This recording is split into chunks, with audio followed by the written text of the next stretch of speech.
ନମସ୍କାର। ନୂଆ ନୂଆ ଢାଞ୍ଚାରେ ଚାଲିଛି ଜୀବନ।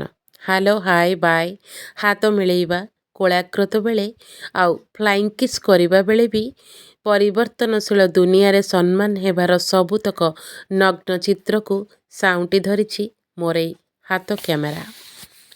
ସୃଷ୍ଟିର ସବୁ ଜୀବ ବଞ୍ଚିବା ପାଇଁ ସଂଘର୍ଷ କରୁଥିବା ବେଳେ ଜୀବନର ଟୁକୁଡ଼ା କାଗଜ ଗୋଟାଉଥିବା ମଣିଷ ନାକେଦମ ହେଇଯାଏ ବେଳେବେଳେ।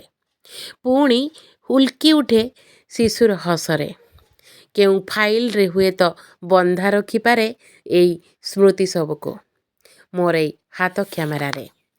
ଯେଉଁ ସବୁ ସ୍ମୃତି ସାଉଁଟିଛି ମୋ ହାତ କ୍ୟାମେରା, ଅଲିଭା ସ୍ୱପ୍ନ ପରି ଆସିଗଲେ ସାମ୍ନାକୁ ହୁଏ ସେ ନିଆରା।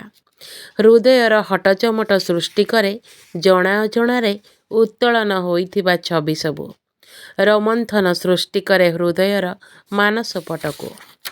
ଉଠେଇଥିବା ଫଟୋ ସବୁ ବେଳେବେଳେ ପ୍ରଫୁଲ୍ଲିତ କରନ୍ତି ଛାତିର ଦରଜାକୁ।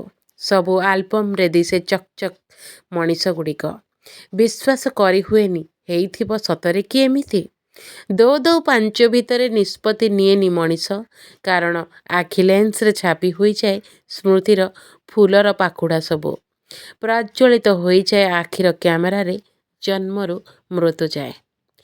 ବିଚ୍ଛିନ୍ନତା ଭିତରେ ଛୋଟ ଛୋଟ ଖୁସିକୁ ସାଉଁଟି ରଖେ। କେବେ କେବେ ଭଙ୍ଗା ଜୀବନରେ ବାଳୁତ ଶିଶୁମାନଙ୍କ ଭିତରେ ସାଉଁଟି ନିଏ ଚେନାଏ ହସକୁ ଏଇ ମୋର ଛୋଟ କ୍ୟାମେରାରେ। ଧନ୍ୟବାଦ।